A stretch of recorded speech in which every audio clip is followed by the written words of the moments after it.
Britain's fauna used to be very different from today. Travel far enough back in time, and you would have come face to face with the likes of brown bears, wolves, and bison. Even further back, you would have walked amongst woolly rhinos, woolly mammoths, and saber-toothed cats. But there is one animal that died out not so long ago, a more elusive animal that once called Britain its home, the Eurasian lynx.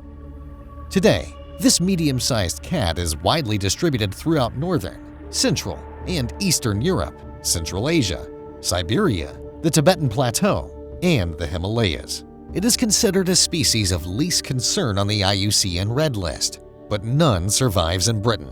Here we ask the question, why are there no lynxes in Britain? Paleontologists have found bones from limestone caves that suggest the Eurasian lynx was once widespread across Britain. They were thought to have died out around 1,300 years ago, although some believe that they lived in the remote areas of Scotland for much longer. During the last ice age, Britain was connected to mainland Europe via a land bridge called Doggerland. Many of continental Europe's fauna migrated westwards into Britain during this time. The migrations were two-way dispersal events. However, when the ice age came to an end, the ice retreated and the sea levels rose, and the land bridge became submerged. The species that had made it into Britain became isolated from the rest of Europe. That included the Eurasian lynx. The medium-sized cat has reddish-brown fur with black spots along its back and a wide underbelly. Its paws are large, furry, and webbed to help it walk on snow. And it has a bobtail and black tips to its ears.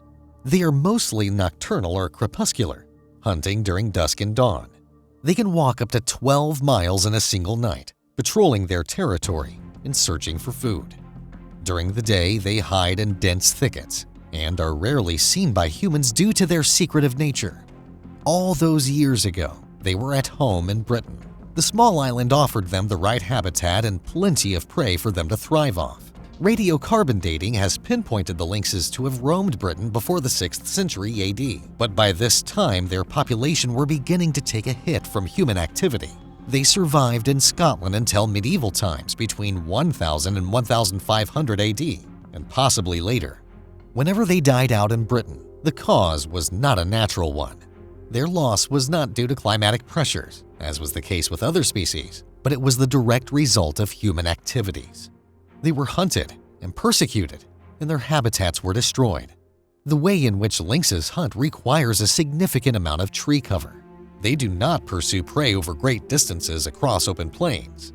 Instead, they are ambush hunters and rely on the cover of undergrowth to stalk close to their prey before pouncing on them. As Britain chopped down its trees, the essential habitat that the lynx relied on for food was lost. Shortly after the last ice age, most of Britain was covered in largely broad-leafed forest. By medieval times, around the year of 1066, this had reduced to just 15% cover, and by 1900, only 5% of Britain's forests remained. The rate at which trees were felled to make way for farming and pasture meant that the lynxes couldn't adapt their hunting strategies to find food elsewhere. So, what do lynxes hunt? They mostly take down small ungulate prey, with roe deer being their favorite food. An individual lynx may kill as many as 60 roe deer each year. However, despite being solitary hunters, they are also capable of taking down much larger prey, especially when roe deer are in short supply and smaller animals are scarce during winter.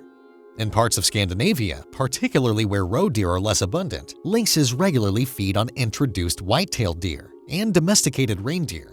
Both these species are considerably larger than the lynx and pose a significant threat during the hunt. However, invariably the risk pays off. In the Alps, lynxes frequently take down the goat antelope known as the chamois.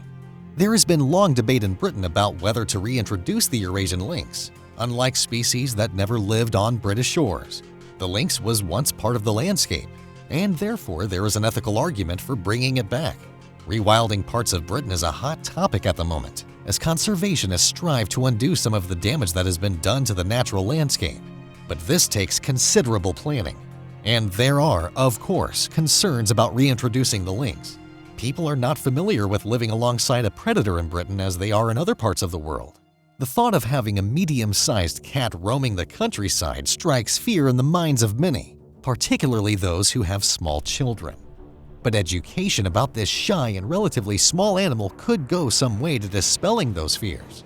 Those in favor of reintroducing this lost species highlight the benefits of doing so. Parts of Scotland are overrun with both sika and roe deer. These animals wreak havoc on conifer plantations and overbrowse certain species. They can cause significant economic losses.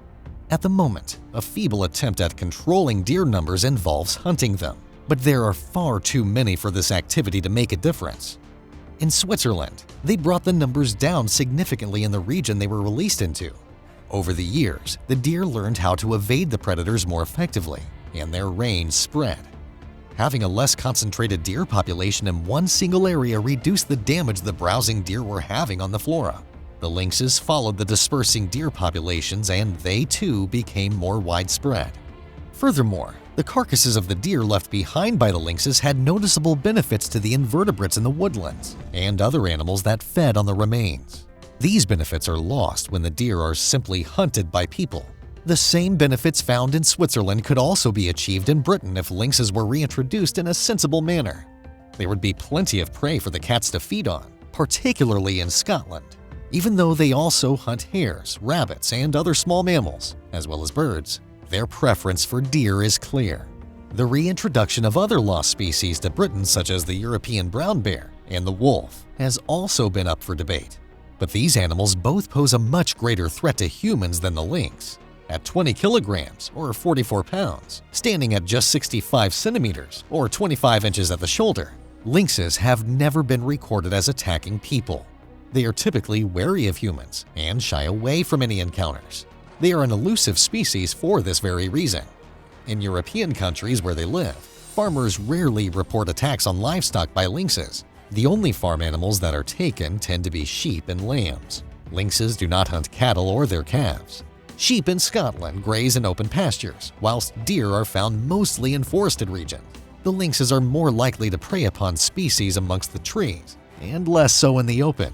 This has been shown to be the case in Norway, where, despite large numbers of sheep, some of which are taken by lynxes, the main prey source for the cats is roe deer. Sheep would be easier for lynxes to hunt, but their preferred hunting grounds in the forest means that deer are most often taken. So, their introduction into Britain is less likely to cause problems compared to bears or wolves. Also, lynxes have been reintroduced to other countries in Europe, namely Switzerland, France, Germany, Italy, Austria, Slovenia, Poland, and the Czech Republic. Many of these programs have been successful, and lessons could be learned for Britain. Introducing an apex predator such as the lynx could also prove economically beneficial for the tourism industry. In Harz National Park in Germany, their website invites visitors to experience the incredible wilderness in the kingdom of the lynx. It attracts people who hope for a glimpse of the wild cat in its natural habitat. The same could be true for Britain. As with so many species across Britain and the rest of the world, destruction of habitat and overhunting have caused the local extinction of the Eurasian lynx in Britain. But maybe this is one extinction we could reverse. That's all for today. If you enjoyed this video, don't forget to like, subscribe, and share it with your friends. You can also leave a comment with what you would like to see in the following videos. Thanks for watching. See you next time.